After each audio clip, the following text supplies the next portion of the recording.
Bismillahirrahmanirrahim. Assalamualaikum warahmatullahi wabarakatuh.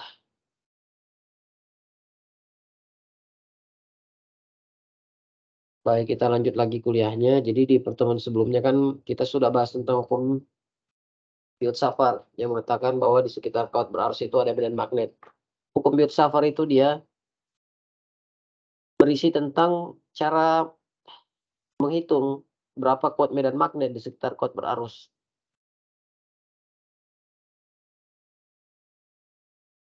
Nah, kalau di buku itu kan sudah tuliskan bahwa H itu sama dengan I kali L per 4 pi R kuadrat.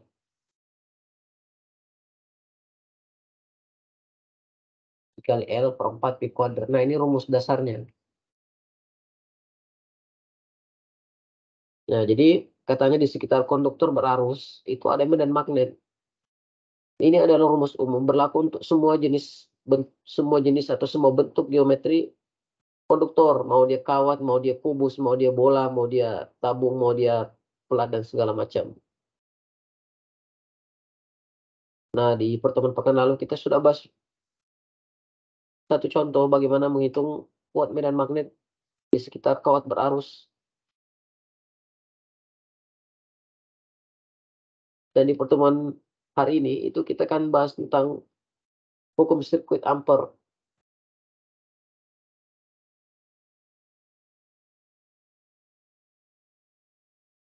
Nah, ini semuanya hampir sama dengan hukum Biot-Savart. Jadi relasi antara medan magnet dan arus listrik.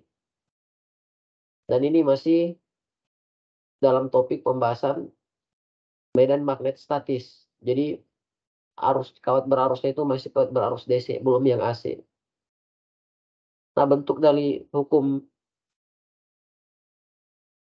rangkaian Ampere atau Ampere circuital law seperti ini. Integral H kali DL sama dengan I.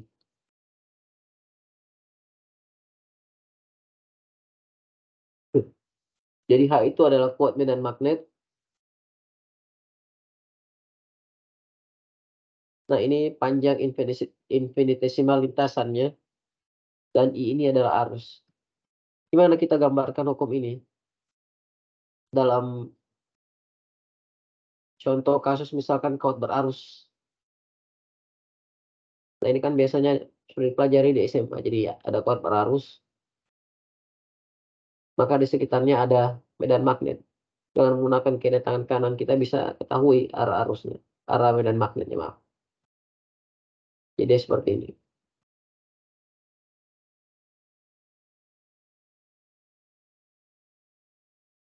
Nah, di setiap titik di sepanjang lintasan ini, itu ada kuat medan magnet H. Nah, kalau kita kalikan H-nya itu dengan panjang infinitesimal DL di sini. Lalu kita jumlahkan semua perkalian H DL di sepanjang lintasan ini, maka kita bisa mendapatkan berapa besar nilai arus yang mengalir di dalam konduktor tersebut. Nah, ini dia Ampere circuital law.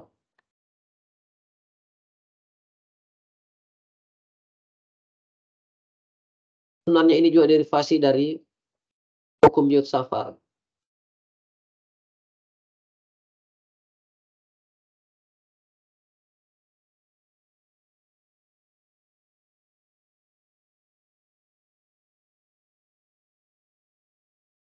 Nah, ini ada suatu contoh.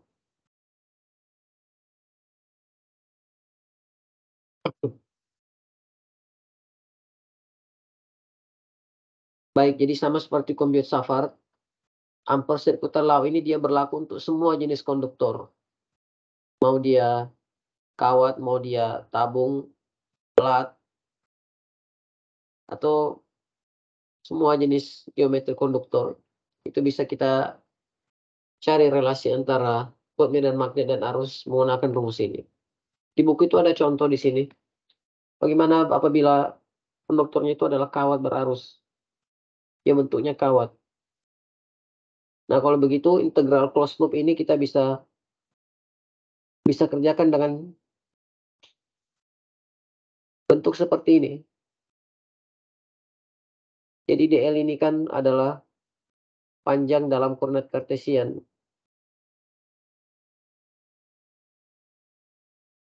Kita rubah dia menjadi koordinat silindrikal yang pakai pi, pakai sudut pi.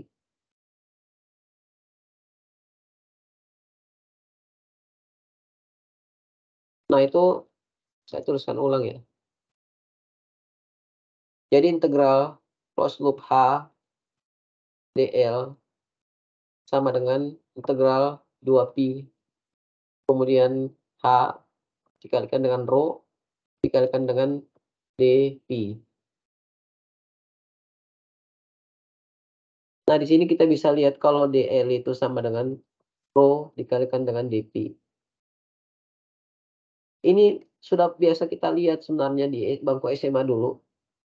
Ketika misalkan kita diberikan lingkaran dengan jari-jari R misalkan. Nah, kemudian jika kita ditanya, berapakah jarak antara titik A dan titik B? Atau di sini mungkin kita sebut dengan DL. Jadi panjang busur antara titik A dan titik B itu adalah DL. Kemudian sudut antara titik A dan titik B itu adalah pi. Dan R ini kita ganti dengan rho. Maka DL itu panjang busurnya itu sama dengan rho dikalikan dengan pi. Atau mungkin kita sebut di sini dengan dpi. Hanya seperti itu. Dan ini dia punya unit dalam radian ya, bukan dalam sudut. Nah, jadi kan biasa ada soal di SMA tuh. Berapa panjang busur A ke B? Jika diketahui sudutnya adalah 30 derajat, kemudian jari-jari dari lingkaran tersebut adalah 30 sentimeter. Nah, berarti kan panjang busur L itu sama dengan 30 sentimeter dikalikan dengan pi-nya dalam radian. Jadi bukan dalam derajat. 30 derajat itu kan sama dengan 30 per 180 kali pi radian kali 3,14. Nanti ini dapatlah panjang busur A ke B. Nah, ini juga. Jadi ini kita bisa kerjakan dengan cara lebih sederhana, asalkan DL-nya itu kita pindahkan ke koordinat silindrikal.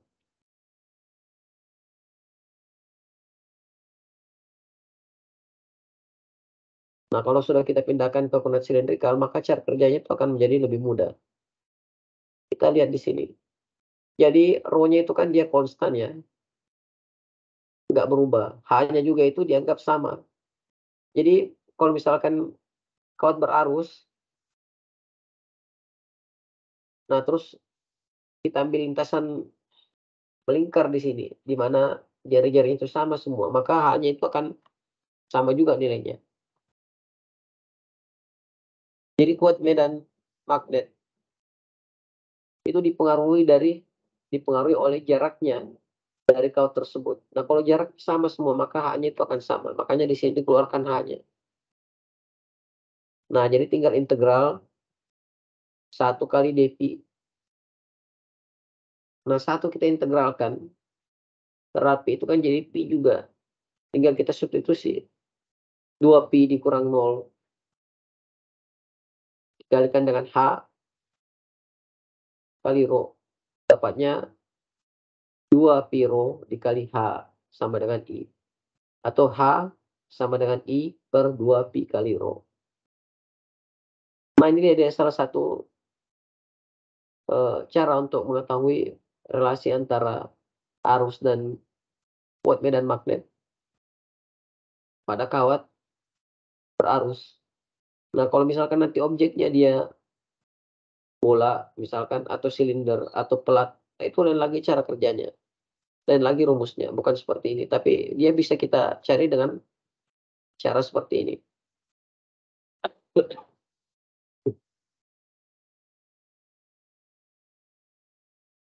Oh iya, maaf tadi kebalik ya. Sebenarnya hukum Biot-Savart itu diturunkan dari Ampere circular law. Diturunkan dari Ampere circular law. Nah, ini kan sudah mirip dengan hukum Biot-Savart sebenarnya.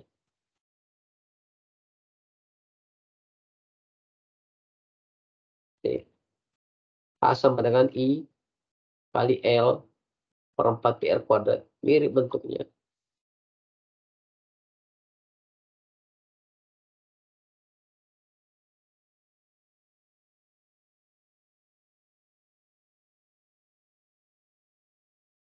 Nah, di buku itu sebenarnya banyak contoh-contoh. Ini contoh yang lain.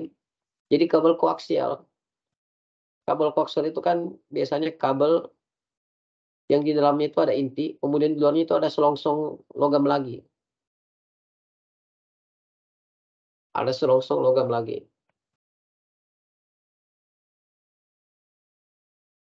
Nah, kalau di sini dia tuliskan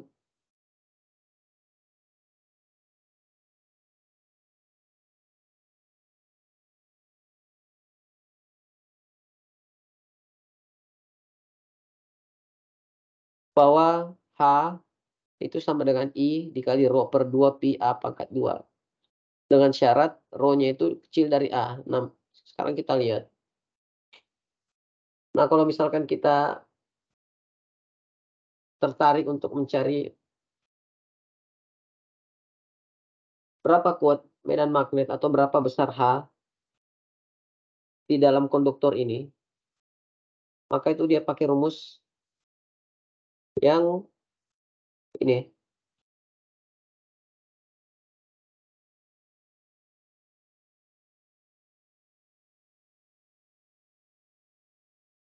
Nah, kalau misalkan rho-nya itu besar dari C, sekarang kita lihat mana C-nya. Oh, ini dia. Jadi rho-nya itu dia di luar titik yang kita mau ukur itu di luar konduktor ini. Misalkan di titik sini. Nah, itu hanya sama dengan 0. Kuat medan magnetnya sama dengan 0. Nah, inilah dia sebenarnya tujuannya. Jadi dari mana dia dapatkan hanya sama dengan 0 itu dia turunkan ya pakai ampere sirkuital law tadi.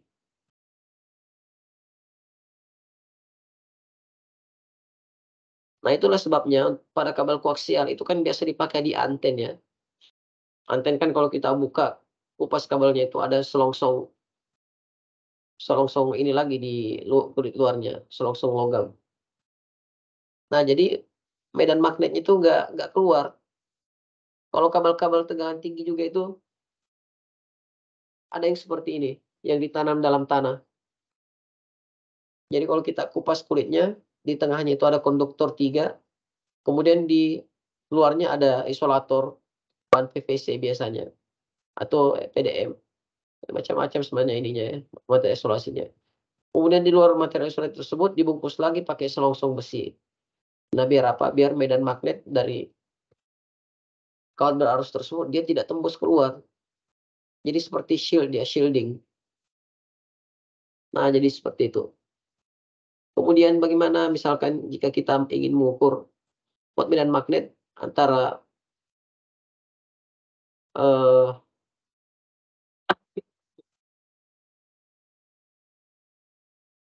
kalau dia besar dari C itu 0, kalau misalkan dia di antara B dan C, pakai rumus ini. Nah, ini sebenarnya cuma contoh saja, nggak saya masukkan dalam soal UAS. Nah, kalau misalkan dia rho-nya antara A dan B atau di tengah-tengah sini, nah kita bisa gunakan rumus ini, I per 2 pi rho. Sama dengan rumus yang kita dapatkan di sini tadi, seperti kawat berarus.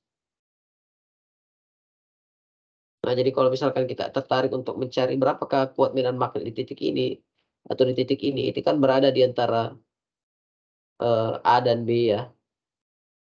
Rho A dan rho sama dengan A dan rho sama dengan B. Berada di antara ruang kosong ini. Nah, itu ada medan magnetnya. Tapi kalau luar sini sudah 0. Jadi kira-kira seperti itu.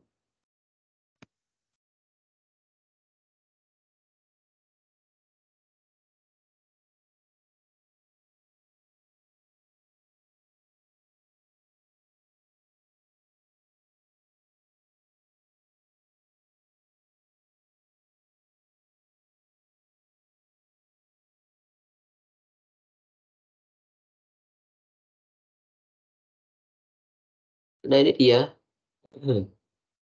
Gimana kalau misalkan kawatnya itu kita lilit? Jadi kan kalau kawat berarus itu dia A sama dengan I per 2pi kali rho. Itu kuat berarus. Nah, kalau kawatnya kita kuat seperti solenoid, seperti induktor seperti ini, maka di titik tengah ini, itu akan bertambah besar dia punya H dengan faktor N. Berapa kali dia punya berapa banyak jumlah lilitannya. Seperti yang dituliskan di rumus ini, Ni per 2pi rho.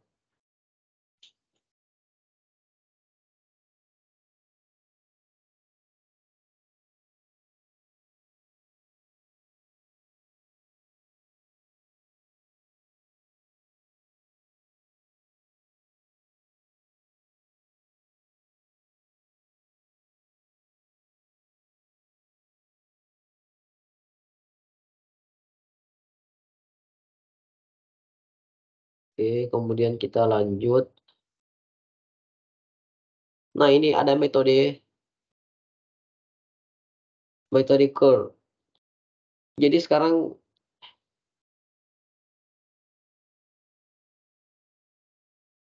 kalau di rumus ini, itu kan kita bisa mengetahui berapa besar H-nya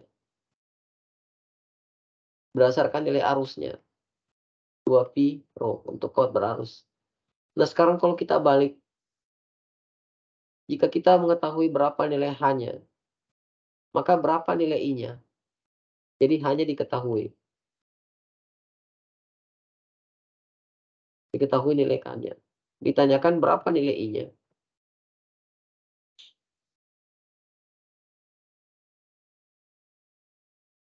Nah, ini kan sebenarnya bisa gampang kita balik saja. I sama dengan H kali 2pi kali rho. Tapi bagaimana rumus umumnya? Kalau tadi kan rumus umumnya itu adalah integral H kali dl sama dengan I.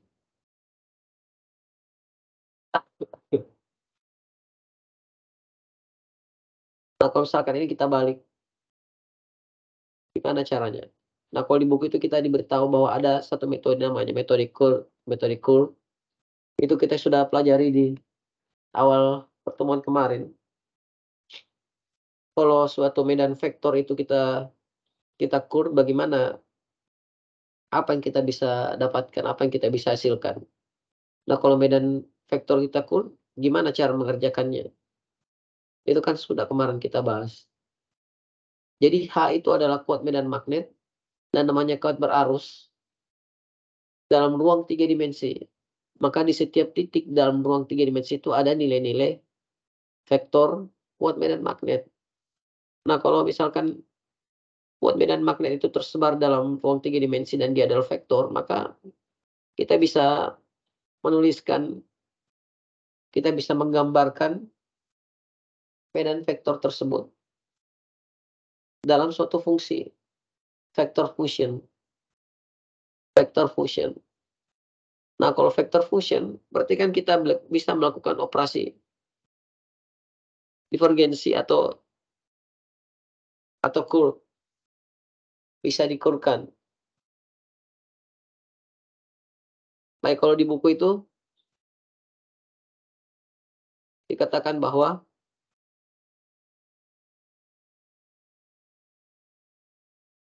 dengan mengkurkan nilai H-nya, medan vektor H-nya, itu kita bisa mendapatkan nilai arusnya.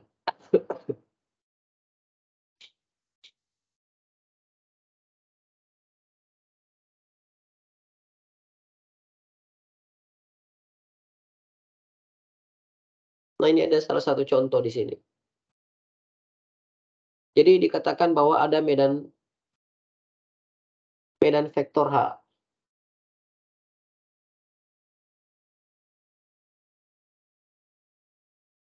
Ada medan vektor H, fungsinya itu 0,2 Z kuadrat AX untuk Z besar dari 0.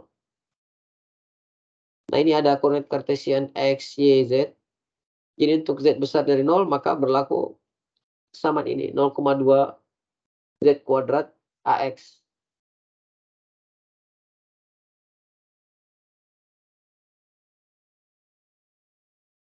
Berarti komponen vektornya ini cuman ada pada sumbu AX saja. Nah, kita bisa lihat di gambar yang ada di sini. Vektornya itu dia memanjang ke sumbu X saja. Nggak ada dia memanjang ke sumbu X atau sumbu Z, atau mengarah ke sumbu X atau mengarah ke sumbu Z. Nah, jadi untuk Z besar 0, maksudnya ini adalah medan vektornya itu cuma ada di atas sumbu Z positif saja. Di bawah sumbu Z positif itu tidak ada medan vektor di sini, tidak eksis. Nah, itu dikatakan seperti ini, demikian. Kemudian magnitudenya, nah itu dia bertambah besar dengan bertambahnya nilai Z pangkat 2. Nah, 0,2 kali Z pangkat 2. Jadi kalau misalkan Z-nya sama dengan 0, maka H-nya sama dengan 0, kemudian misalkan Z-nya sama dengan 1, magnitud vektor AX ini adalah 0,2, karena 1 pangkat 2 kan 1. Nah, ya makanya dia kecil di sini panjang vektornya. Semakin ke atas, semakin panjang juga vektornya. Semakin ke atas, semakin panjang juga.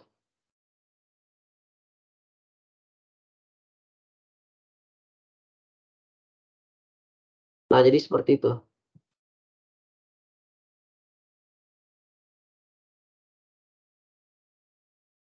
Nah, ini kita bisa lihat semakin ke atas, semakin panjang dia punya vektornya.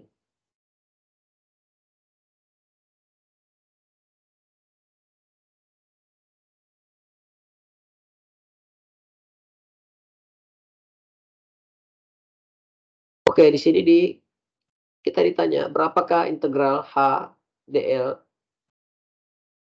pada suatu lintasan kotak dengan panjang sisi D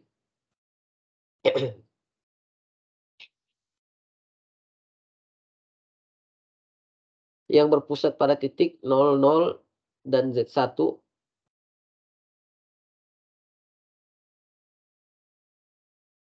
di mana Z1 itu besar dari D/2.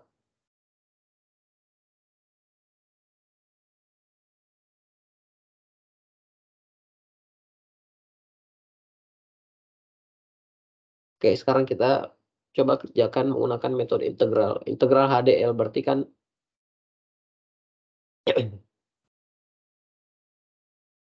1, 2, 3, 4. Jadi tiap sisi kita kerjakan kalau saya lihat ini. 0,2 kali Z1 tambah 1/2D.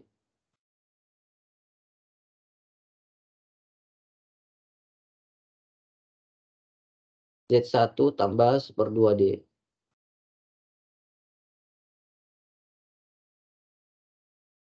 Pangkat 2. Nah, jadi kan fungsi hanya itu 0,2 Z pangkat 2 ya. 0,2 Z pangkat 2.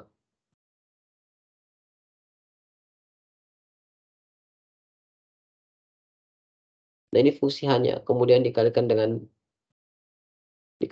D atau L-nya. Jadi dia ini satu-satu ya kalau saya lihat ini. Jadi lintasannya seperti ini. Maka di sini dicari dulu HDL-nya berapa. Terus di sini dicari juga HDL-nya berapa, di sini juga HDL-nya berapa. HDL-nya berapa juga di sini. Nanti dia gabung semua. Nah, jadi seperti itu kalau integral closed loop H kalikan DL.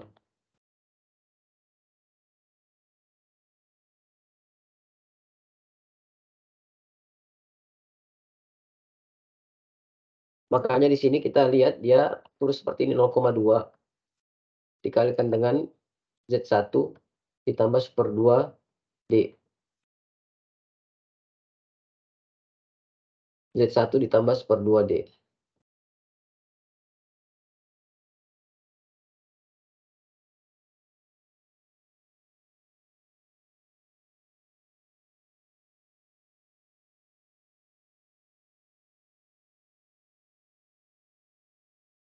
Nah, ini Z1-nya ditambah 1/2D. Nah, kalau saya lihat ini dia hitung yang ininya.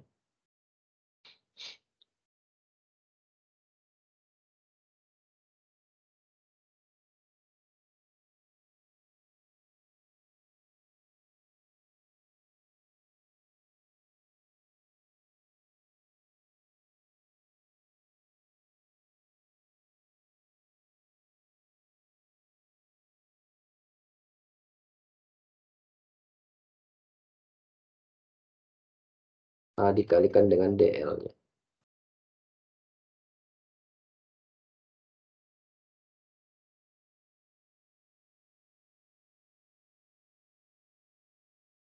Oh iya, ini terus dikurang ini. Z1 dikurang D.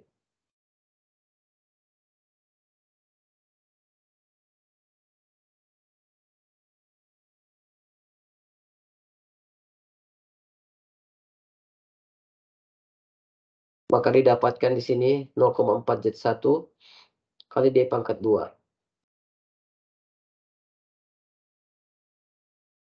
Ini kalau saya lihat ya, dia itu karena di sini ini bukan tanda kali biasa ini, tanda dot kayaknya. Perkalian dot, perkalian dot. Sehingga apa? Kalau perkalian dot kan dia kalau sejajar itu nggak ada nilai dotnya. Nah kita lihat dia punya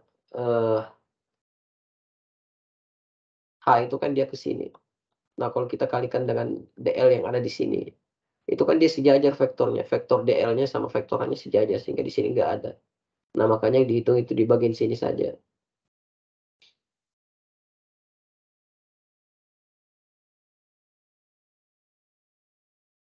Terus saya lihat dulu lagi.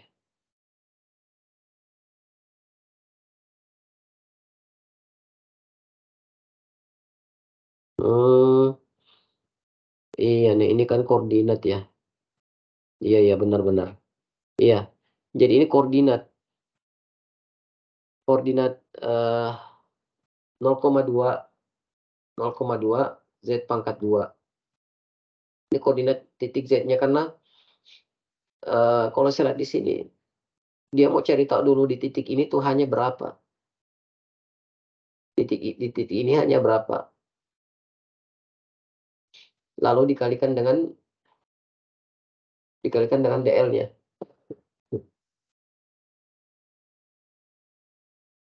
Dikalikan dengan D.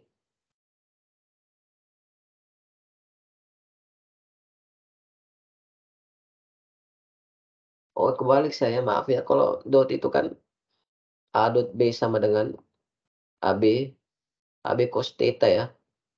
Berarti dia ada nilainya. Kalau tetanya itu sama dengan 0, berarti yang di sini dia diambil. Yang di atas yang diambil. Kalau yang di itu nggak ada. Maaf saya gambar ulang kembali. Jadi kan dia punya vektor H itu seperti ini. Dia memanjang ke arah sumbu sumbu X. Nah, kemudian kita disuruh menghitung kalau misalkan di sini ada suatu lintasan berbentuk kotak panjangnya D. Nah, ini Z1. Maka berapakah integral closed loop H kalikan dengan DL? Nah, jadi perkalian H dot DL itu cuman ada pada atas ini saja, sisi atas saja. Sisi di sini tidak ada, karena kenapa? Dia itu tegak lurus dengan panjang panjang D-nya. Tegak lurus dan panjang D-nya, sehingga yang di sini saja yang ada. Oke, yang di atas sendiri, pada titik ini, itu kan Z1 ditambah dengan 1/2 D. Jadi di sepanjang titik ini, nilai H-nya itu sama besarnya, karena berada pada koordinat Z yang sama. Nah, berada pada koordinat Z yang sama. Nah, habis itu kalau misalkan sudah dapat tinggal dikalikan dengan D-nya. H dikalikan dengan D, panjang D di sini. Nah, habis itu kita cari lagi yang di bawah sini berapa. H dikalikan dengan H dot DL. H dot DL. Baik, sebentar dulu.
Oke, kita lanjut lagi.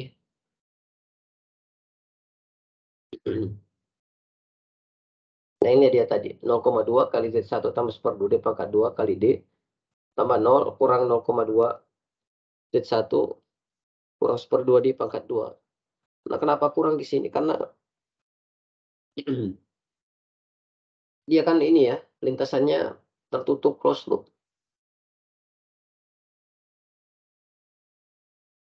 makanya tandanya minus di sini.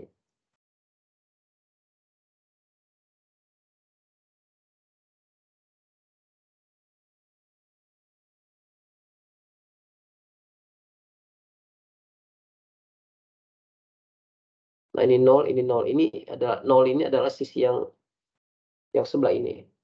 ADL-nya 0, di sini juga 0. Ya, jadi seperti itu. Nah, kemudian ini cara integral closed loop. Sekarang kita mencoba cara curve.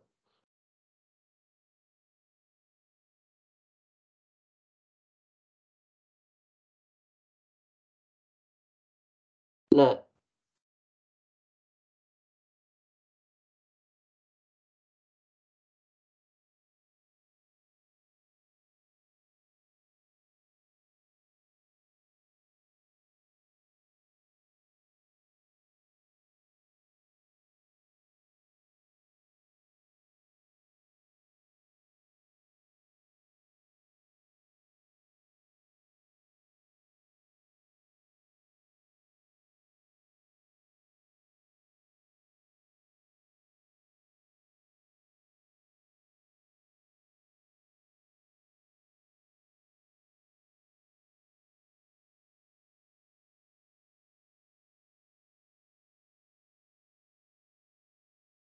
oke, kita lanjut lagi. Nah, ini menggunakan cara curve. Nah, ini kan sudah kita pernah coba di awal pertemuan kemarin. Nah, kita menggunakan cara curve itu hasilnya sama juga. 0,4 Z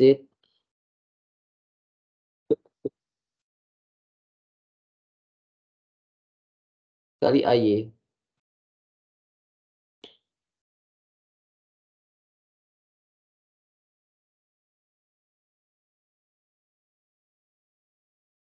Atau vektor AY. Hmm,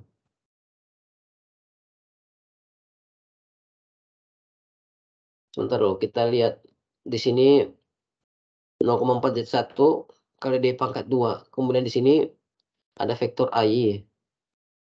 Karena memang ya kalau kita keluarkan medan vektor itu akan menghasilkan vektor juga. Sementara ini akan menghasilkan skalar sebenarnya. Akan menghasilkan skalar.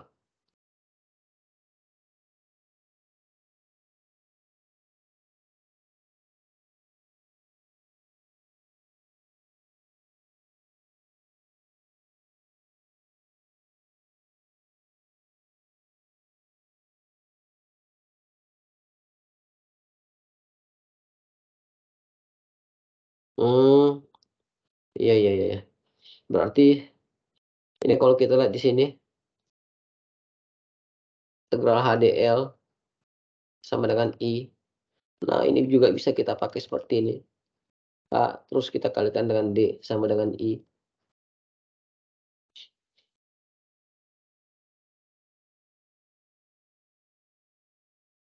Eh, kok kali D sih? Dikalikan dengan L-nya. Nah, ini baru cocok.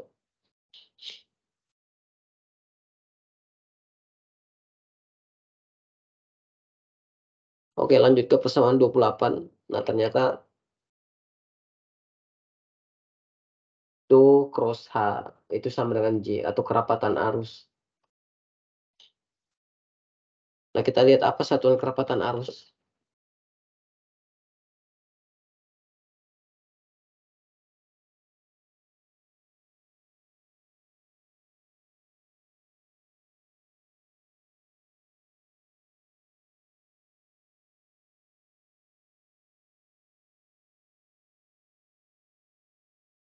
Oh iya, per meter persegi.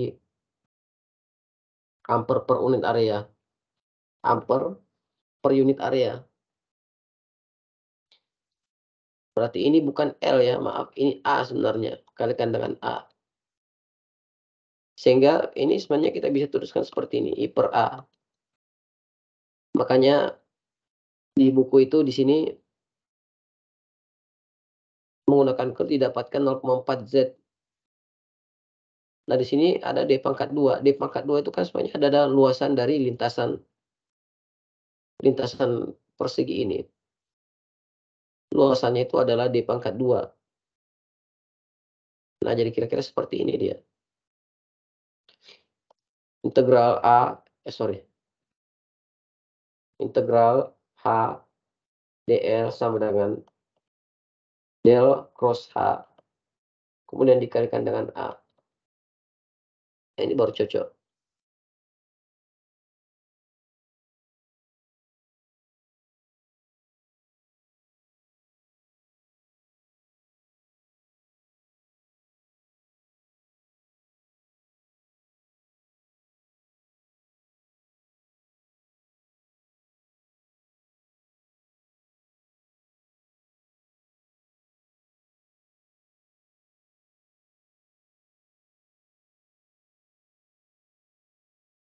Nah, ini kita coba ya kerjakan contoh terakhir, hukum Stokes. Teorema Stokes, bukan hukum Stokes ya, tapi teorema Stokes.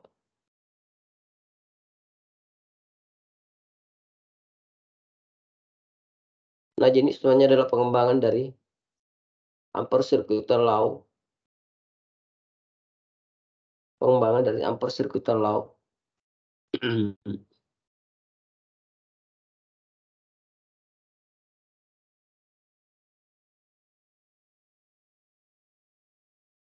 Jadi kalau misalkan dalam suatu region atau dalam suatu wilayah di situ ada medan magnet, di mana medan magnet tersebut dia tidak homogen atau dia punya fungsi medan vektor. Nah, jadi kalau dia homogen itu nggak ada fungsinya, nggak ada fungsi medan vektornya. Nanti kalau misalkan dia tidak homogen, baru ada fungsi medan vektornya.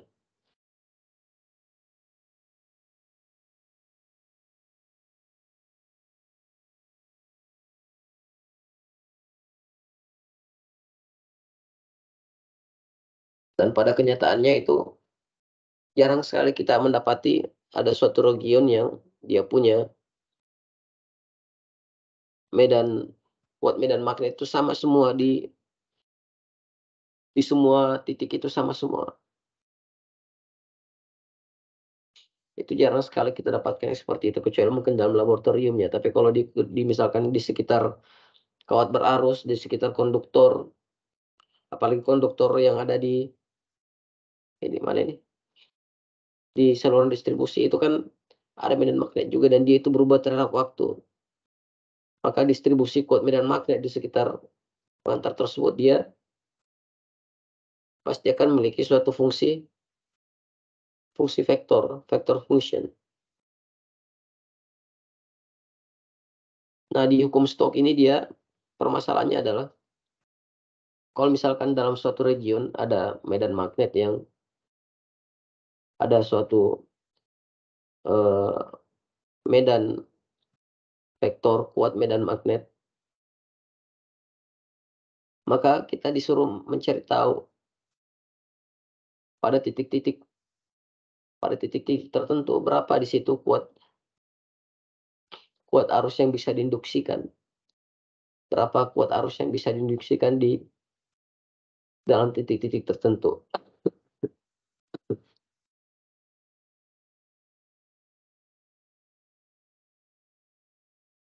Nah, ini bentuk hukum Stokes. Jadi integral HDL sama dengan integral del cross H dot ds.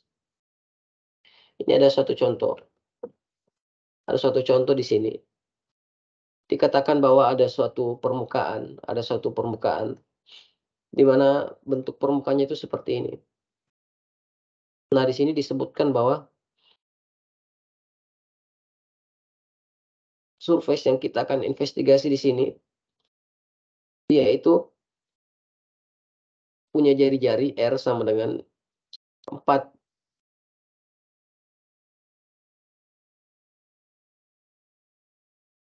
Dia punya R94. Jadi katanya ada suatu, bola di mana jari-jarinya itu sama dengan 4, koordinat 3 dimensi,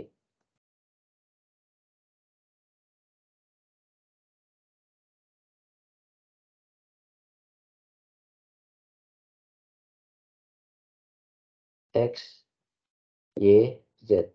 Nah, ada bola di sini, ada bola. Jari-jarinya itu 4, R-nya sama dengan 4.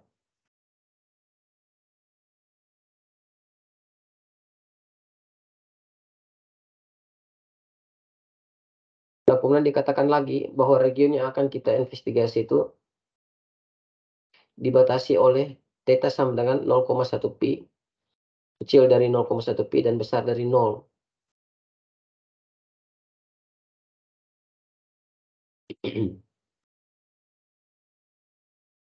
Nah, 0,1 pi itu kita kalau misalkan pi-nya itu kan dia di sini.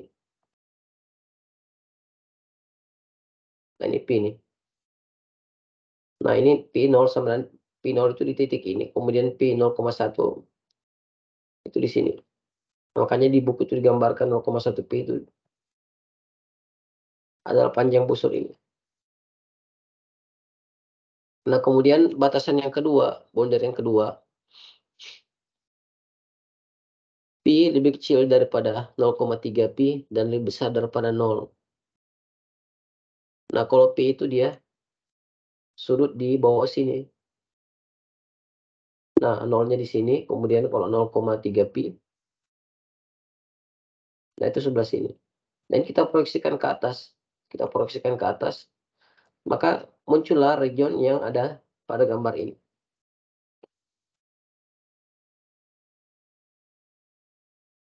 Nah, ini region yang akan kita investigasi. Nah, kalau tadi kan yang soal sebelumnya, regionnya itu bentuknya seperti ini. Dan dia itu berada pada bidang X, bidang XZ, XZ. Dia berada pada bidang XZ. Nah, ini bidangnya lain. Bidangnya dia itu udah 3 dimensi pada bidang X, Y, Z dia. Kalau yang contoh sebelumnya tadi kan pada bidang XZ saja. Nah, baik.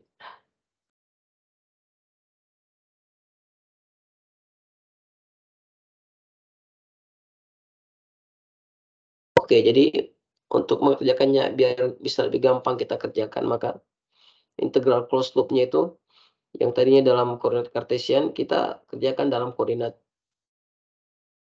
spherical. Kita kerjakan dalam koordinat spherical, makanya itu ada juga sebenarnya kalau saya tidak salah ingat ya, saya pernah kasih tahu juga ini gimana kita konversi koordinat dari kartesian ke polar, dari kartesian ke koordinat rektangular, dari kartesian ke koordinat silindrikal, dari kartesian koordinat spherical. Nah, ini dia, jadi dia kerjakan dalam koordinat spherical. H pi R kali D theta.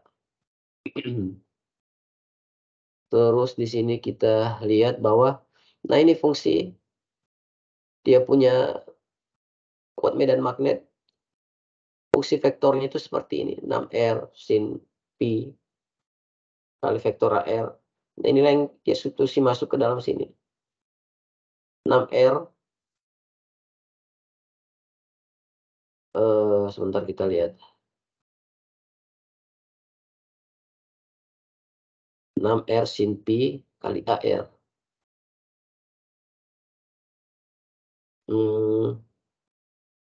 Oh, ini sudah digabung semua. Ini tak 2 ini, nanti tinggal disubstitusi saja. Tinggal disubstitusi saja dia punya nilai. Jadi R-nya kan sama semua ya. 6R berarti 6 kali 4, ini 18 kali 4.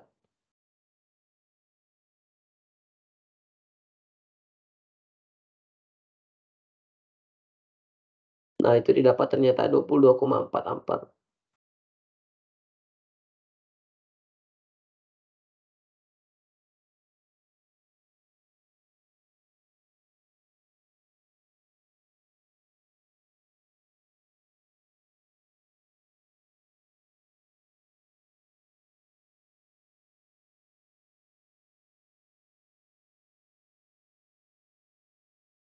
Nah, mungkin ini kita bertanya-tanya di mana aplikasinya, kenapa bisa serumit ini dia punya perhitungan, nanti di mana mau digunakan. Nah, mungkin saya bisa ilustrasikan seperti ini. Anggaplah misalkan kita punya inti trafo, penampang inti trafo yang bentuknya itu seperti ini.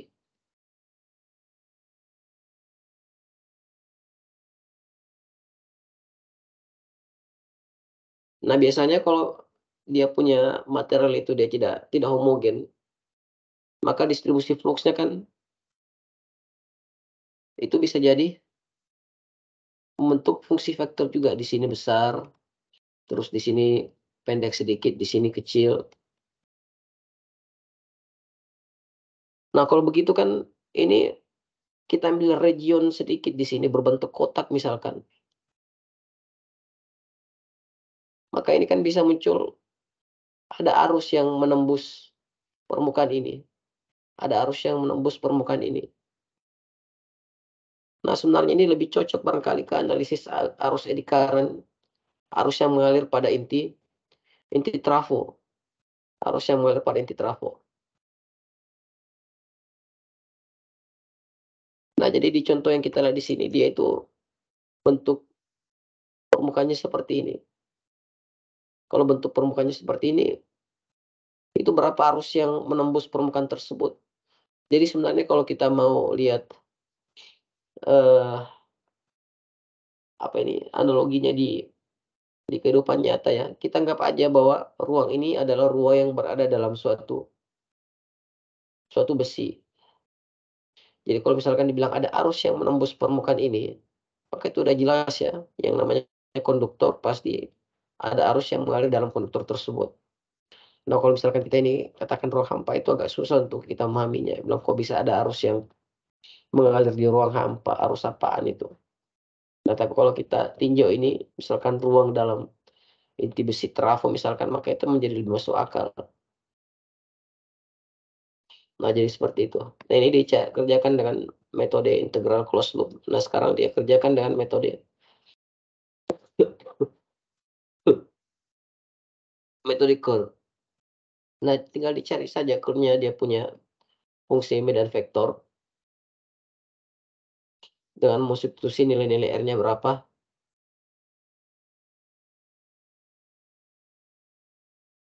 Maka ternyata dapatkan hasil yang sama. Didapatkan hasil yang sama. Jadi dia curve-kan dia punya eh, fungsi medan vektor H.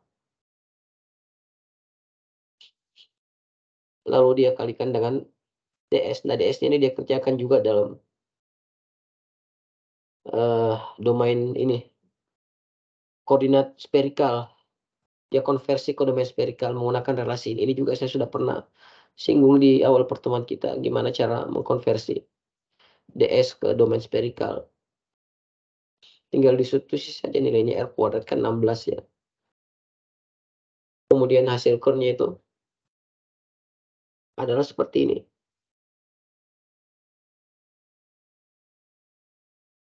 Nah, substitusi nilai R-nya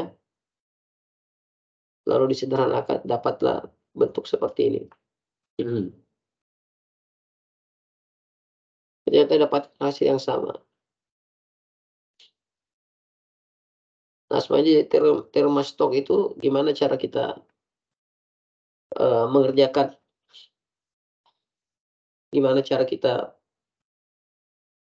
mengerjakan hukum rangkaian Ampere circular law dalam bentuk curve, dalam bentuk curve-nya. Oke, mungkin di pertemuan cukup sekian saja dulu. Nanti Bapak Ibu bisa lihat, bisa pelajari di buku untuk lebih detailnya. Karena mungkin saja nanti di UASnya ini masuk satu nomor, bisa jadi. Tapi ya tenang aja, seperti soal UTS kemarin, tinggal diganti saja nilainya, selesai kok. Baik, untuk pertemuan hari ini cukup sekian saja. Silakan dinonton video offline-nya Bapak Ibu, silakan dipelajari. Silakan belajar mandiri serta bisa lebih paham lagi. Terima kasih atas perhatian Bapak Ibu. Assalamualaikum warahmatullahi wabarakatuh.